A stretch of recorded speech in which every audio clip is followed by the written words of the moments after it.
What exactly is the consequence of it in terms of climate change? It's got a huge impact.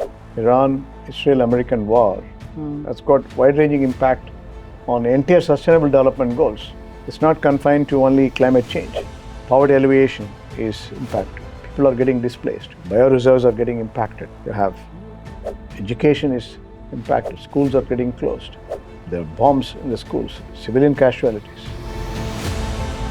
How has food been affected in this situation? Food supply was at stake. Thanks to the Indian subcontinent, the supply was very much there. Export from India was useful. Export from Turkey was useful. Life as usual, if you look at in terms of supply chain. But it was not easy, especially when there are sea transportation is at stake. The cost of freight is high, insurance is high.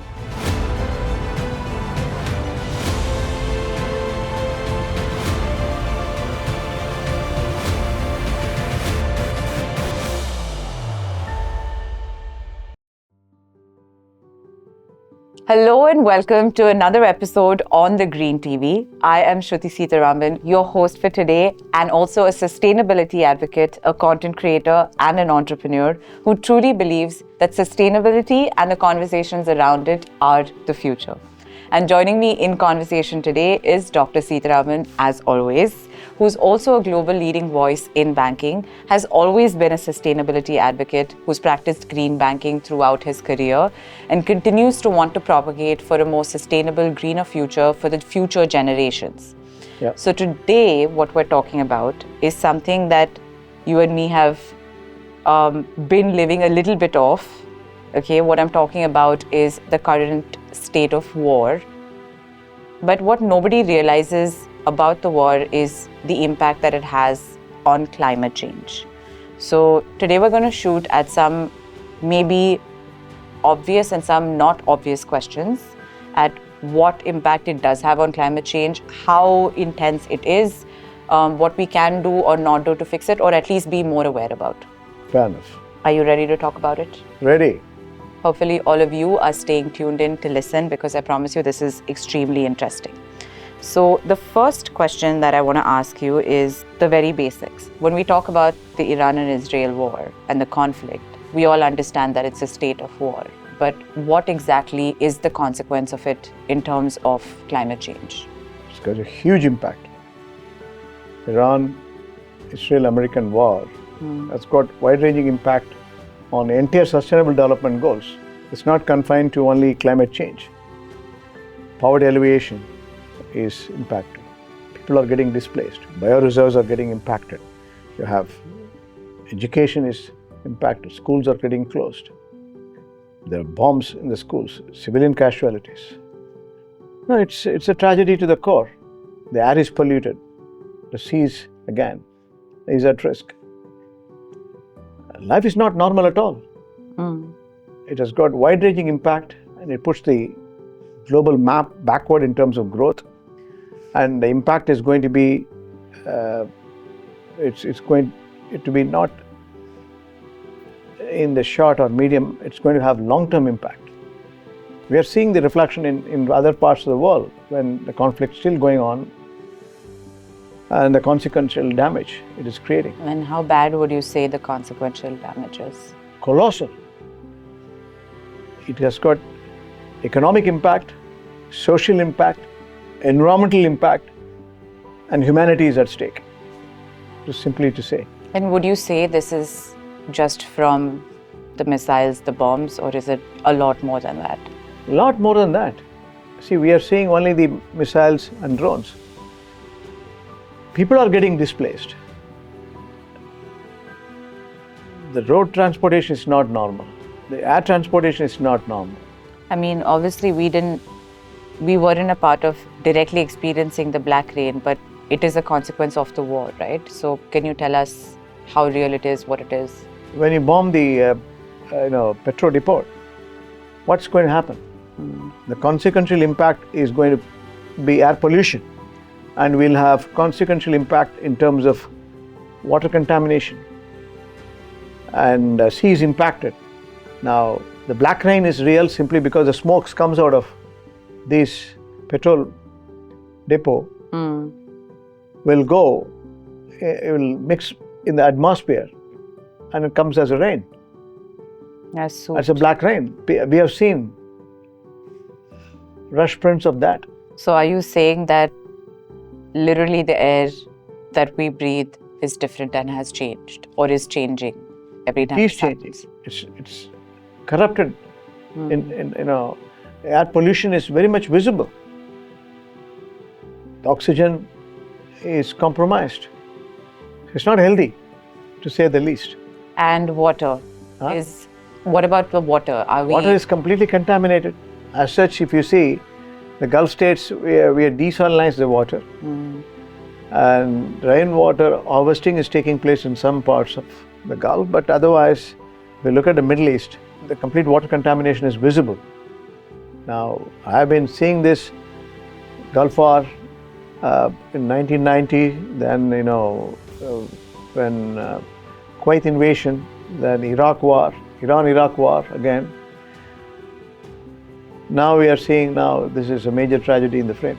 Unfortunate, but now we move from air to water to another very important resource, which is food. So how has food been affected in this situation?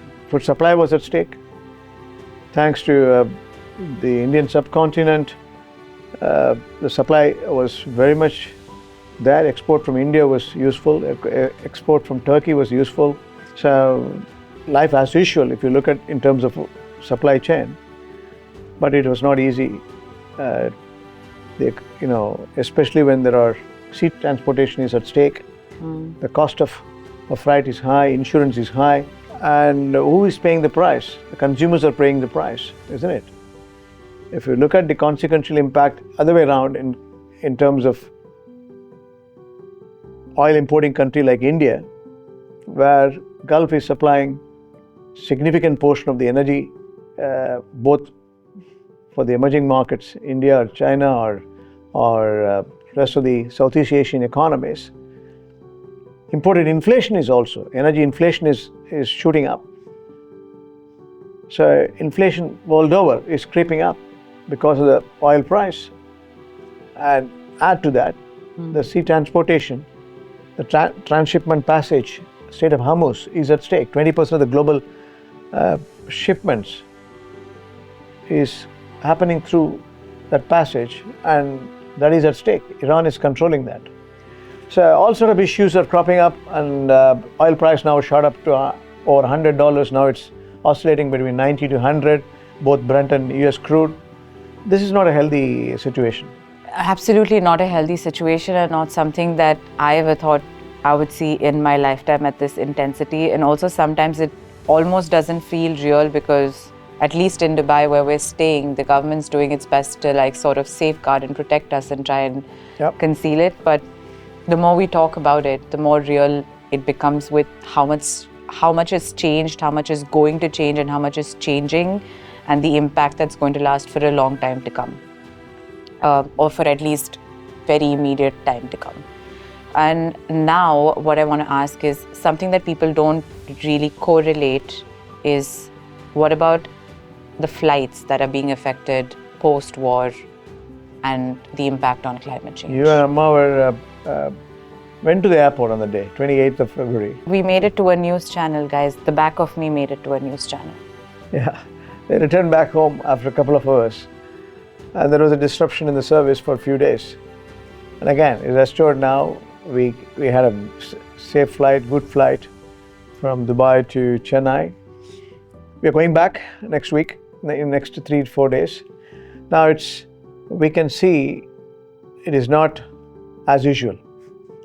And there are a lot of people who are avoiding the Gulf on account of flight charges, plus because the airline also has to pay heavy price in terms of fuel or insurance. They're also taking the risk, right? Yeah, plenty of, and again, in the initial days we know how the routing took place, not the normal passage of air transportation. They have to safeguard the passengers, so they have routed through other options, and it costs more. It takes more time for the passengers to reach.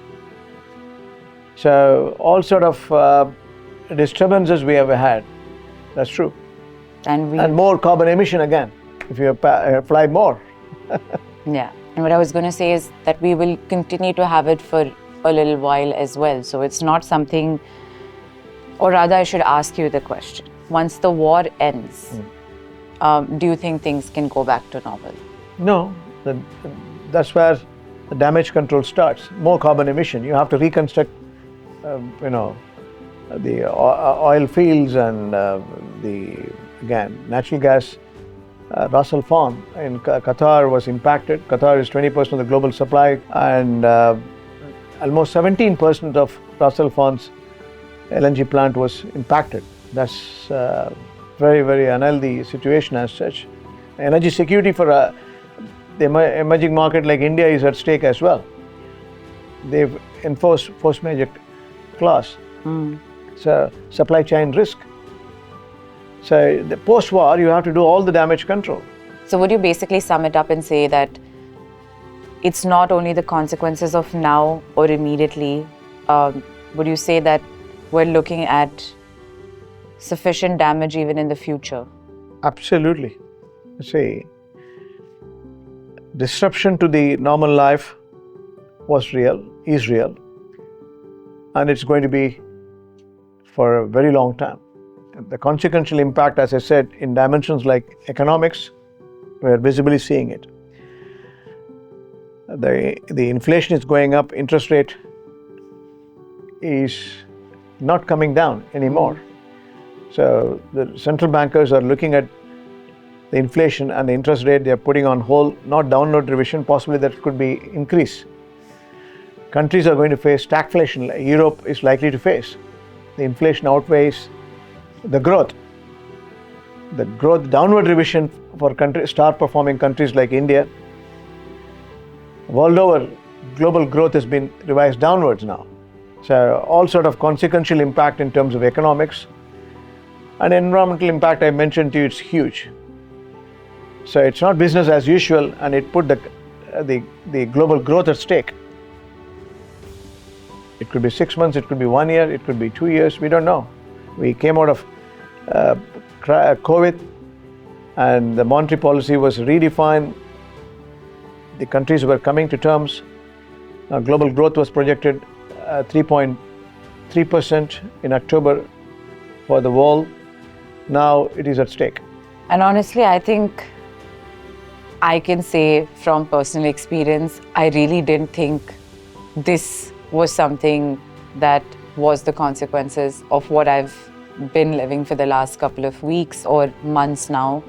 And I don't think I did process beyond what I saw until we had this conversation. It's not like I didn't know, we were aware, but the extent at which we've discussed today, I think, means so much more to understand that every time there is a war being fought or initiated, we have to process that the planet is also something that we have to think about. The planet has also got its consequences, and it's not immediate. It's not at the time of war.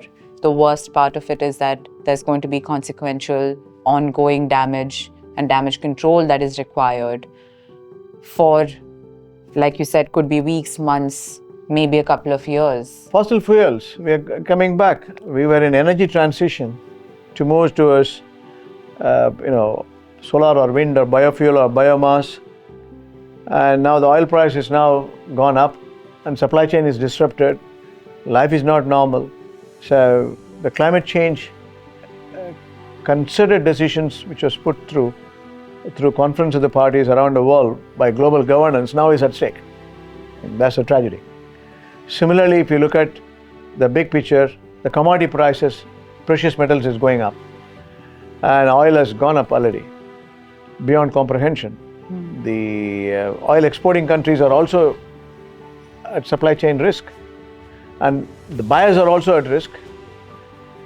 The overall normalcy is not restored. Average prices are going up. Common man is suffering. So it's not only, I'm showcasing the negatives. The reality is the world is going backward every time when you institute a war. The political conflicts is one aspect, but climate is impacted. It's an enduring damage is done to them. Okay, so for everyone that's watching, clearly there's so much more that we need to dwell into. So we're going to go to a part 2. Don't forget to stay tuned. This was only part 1. I promise so much more that you might want to be aware of and you should be aware of. So don't forget to check it out. This is Green TV for you.